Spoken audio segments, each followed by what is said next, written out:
Do you remember when Zach Evans and Kendre Miller were the next big running back prospects? People were fading Sam Laporta for Dalton Kincaid. The 2023 Dynasty rookie draft class was massive, and it had a ton of busts, but also a ton of hits. And we're going to go back and figure out what lessons you should have learned based on watching the film, based on evaluating these players as prospects to better understand how we can make good draft picks going forward. Now, going back to the class, this was how it originally shook out per Dynasty Fantasy Flock. He did a video on this, and this was a first-round mock or a first-round rookie draft.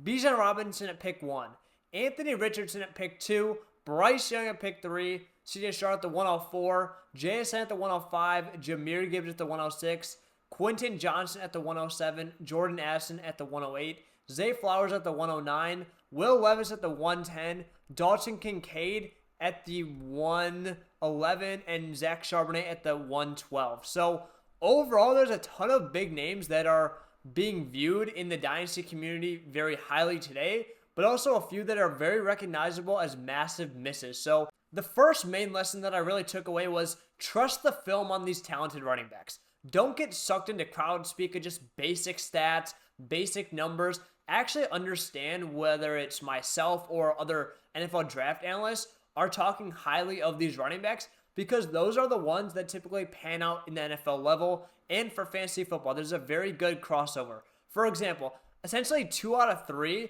hit big in the NFL level of the top guys. Jahmyr Gibbs and Devon Achane, who was right around the corner of first-round picks. Zach Charbonnet hasn't yet, but that's also because he was put into a very, very bad situation. And if Kenneth Walker was there, I don't think it's a hot take to say that he would be thriving, because we've seen him be an elite handcuff. Size doesn't really matter as much at running back anymore. People were fading Devon Achane for that reason. Same thing with Jahmyr Gibbs even. People were saying, oh, he's not the typical BMI, not the typical workhorse size, and we shouldn't draft him, including myself at the time, because that's what research showed. Now, film says these guys are electric, and the NFL and fantasy football are saying, yes, these guys can produce if they are, big dynamic running backs. Jahmyr Gibbs, what translated for him on film? He's an elite pass catcher, he has elite burst, and he makes quick cuts. These are things we should be looking for in the 2026 rookie class and beyond. Devon Achane, again, what translated? Elite pass catcher, elite burst, and quick cuts. Same thing. This is what made them good. That's what we want to be looking for these running backs. The second lesson is, don't always draft quarterbacks with upside over long-term starters. Now, I want to be clear. I am always going to be suckered into the upside to some extent. And even if you watch the recent video, Training Camp Hype, Anthony Richardson, and I'm still buying him at cost. But at the same time, pretty objectively, if I could go back to the 2023 rookie draft and be faced with Anthony Richardson versus CJ Stroud, I would take CJ Stroud every single time. And that's something people need to understand. So really the issue is you shouldn't overrate quarterbacks being, toolsy without any other redeeming qualities. Now, what that means is fade quarterbacks who are great at running because they can't process. Don't fade quarterbacks who are good at running and can process, but fade quarterbacks who have a prospect profile like Justin Fields. Anthony Richardson, what was he good at? He was a great runner with a rocket arm. However, what were the cons of Richardson? He's not a good processor. He has bad accuracy. He doesn't have touch. He has a lack of timing. He has poor footwork. Again, these are things that could change, but overall, when you get a prospect that has this kind of mold, more often than not, you should bet on the CJ Stroud type build versus the Anthony Richardson type build. And that is a lesson that we should learn from the 2023 draft class. Another example is Richardson. He's probably not done yet, but Will Levis, yeah, his career is probably over. With Levis, he had fantastic size, a rocket arm. He was a plus athlete. He showed NFL throws at times, but he couldn't anticipate. He took way too many sacks. He was slow in processing. He had inconsistent footwork. And with Richardson, it's a bit different because to some extent, I'm always going to break this rule depending on cost because of rushing upside. And if you can play the market, that's one thing. But Levis is not an elite runner. He's a good runner, and for that reason, there's really no way that unless he turned things around from a pure quarterback perspective, he was ever going to be great for fantasy football. So That's what went wrong with Levis. Now, CJ Stroud, what do we actually want to look for? Stroud shows good size. He's a plus athlete. He shows fantastic touch, good accuracy, good arm strength, everything we want to see. What he didn't show was much mobility, doesn't extend much, struggled against the blitz at times. However, the mobility didn't really end up being a big thing, and this is the big difference between Superflex leagues, which I'm more so catering towards and talking towards, versus 1QB and redraft. In 1QB leagues, you obviously want to shoot for more upside because you're not starting 2 quarterbacks.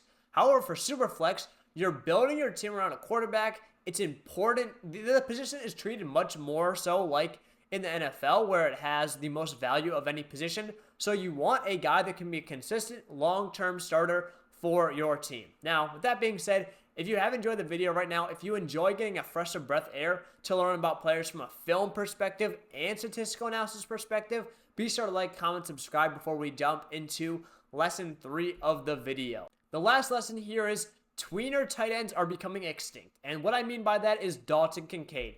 6'4", 240. He's not big enough to be a down-to-down tight end, but also not quick enough and good of a route runner to play effectively as a slot receiver. Blocking doesn't matter for fantasy points, but at the same time, if you can't block well enough, you're not going to get on the field. If you're not on the field, you also can't score fantasy points. So it's a double-edged sword there, and what we've seen more and more in the past few years, just from analyzing film, seeing how the NFL landscape has shaked out, great slot receivers are somewhat easy to find later in the NFL draft. Khalil Shakir is only a slot, but he's great at it, so it doesn't really matter. Now, this leaves Kincaid without another place to play because he's one-dimensional, and he can really only play in the slot. The thing is, he's not better than Khalil Shakir, so the Bills are going to have him as a backup, and that's it. You want to draft tight ends that, yes, they could be a power slot, but if that role is not clearly carved out for them, if that is really all they can do, there's no chance that they can improve as a blocker throughout their career based on their size, then it's just tough to bet on them because you need that exact profile to be perfectly aligned with the offense, and offenses change year to year as teams acquire new players and draft new players. Defenses are also starting to game plan for slot mismatches by using more packages with extra defensive backs to help negate the wide receiver versus linebacker matchup there once was a lot of. So that's changed since 2023. Now we're heading into this next coming season, and defensive schemes look a lot different than they once was. Again, that's very evident if you just look into the statistical analysis of defense, and also just turn on the film a little bit. You'll see wide receivers versus linebackers are not as common as they once were. But this is a bit of a different video, not really ranking players, but using my statistical analysis and film analysis. That's what the premise here is. FTR. All of our content is based on people who actually watch film, actually analyze stats in depth, and not just pick one or the other. Be sure to subscribe, be sure to like and comment, and I'll see you guys in the next one.